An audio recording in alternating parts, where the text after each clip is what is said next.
24 ore su 24, le notizie corrono più veloci sul web.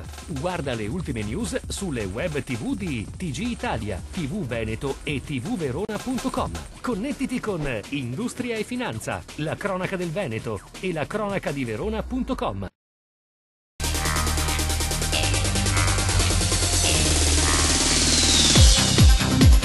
Parlano chiaro i dati certificati sull'economia dell'ospitalità nel Veneto nei primi 2 mesi dell'anno corrente. Arrivi più 3,5%, presenze più 4%.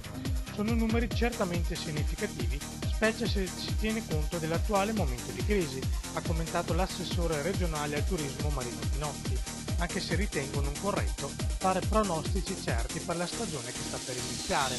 Gli esperti hanno in ogni caso ricavato buoni auspici, sia per il 2012 sia per l'anno prossimo.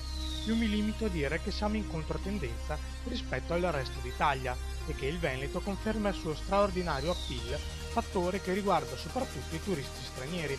La crescita sia degli arrivi sia delle presenze è infatti determinata principalmente dagli ospiti provenienti da paesi esteri. PM10 battute del 60% e CO2 diminuite del 10%. Questi i numeri più rilevanti di Clean Venice, il progetto della Regione Veneto sull'impiego dell'additivo per gasolio Magigas D7 negli autobus ACTV, l'azienda del trasporto pubblico locale.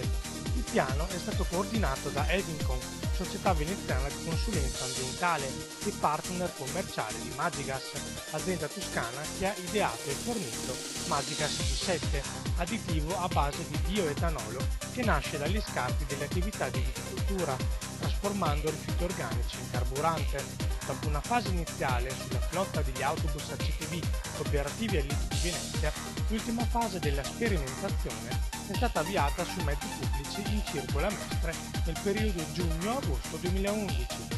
L'operatività del distretto di pesca Alto Adriatico, istituito lo scorso febbraio con decreto del Ministro delle Politiche Agricole, è stato al centro dell'incontro tra gli assessori del Veneto, dell'Emilia Romagna e del Friuli Venezia Giulia. L'obiettivo comune è di assicurare un futuro di certezze ad un settore economico storico e strategico per l'Alto Adriatico, i cui operatori sono letteralmente con l'acqua alla gola e cercano una rifondazione del settore su basi nuove e diverse dal passato. Per questo i responsabili delle 3 regioni italiane interessate hanno stabilito di dare la precedenza alle questioni del fermopesca, delle aree di tutela marine, dei bandi del Fondo Europeo per la Pesca, del piano quadro delle attività di ricerca e coordinamento. Il 5 maggio ci sarà ad Umago un incontro con il ministro della Pesca della Croazia per presentare la politica di distretto e avviare un raccordo tra tutte le marinerie della parte settentrionale di questo mare. Reputo assolutamente necessario intervenire al più presto per sbloccare l'operatività degli uffici preposti ai rimborsi per evitare il tracollo di un settore così importante e determinante quale il settore agroalimentare veneto. Lo ha ribadito l'assessore regionale all'agricoltura Franco Manzato al responsabile dell'Agenzia delle Entrate del Veneto, al quale ha nuovamente chiesto l'individuazione di una soluzione definitiva al problema dei ritardi nei rimborsi IVA dovuti dallo Stato a numerose cooperative del settore lattiero-caseario. Mi risulta che la situazione, ha affermato l'assessore, si stia facendo pesante ormai in tutta la regione.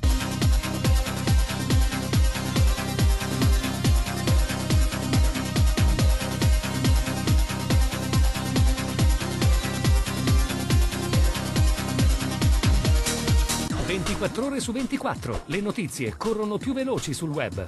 Guarda le ultime news sulle web TV di TG Italia, TV Veneto e tvverona.com. Connettiti con Industria e Finanza, la cronaca del Veneto e la cronaca di Verona.com.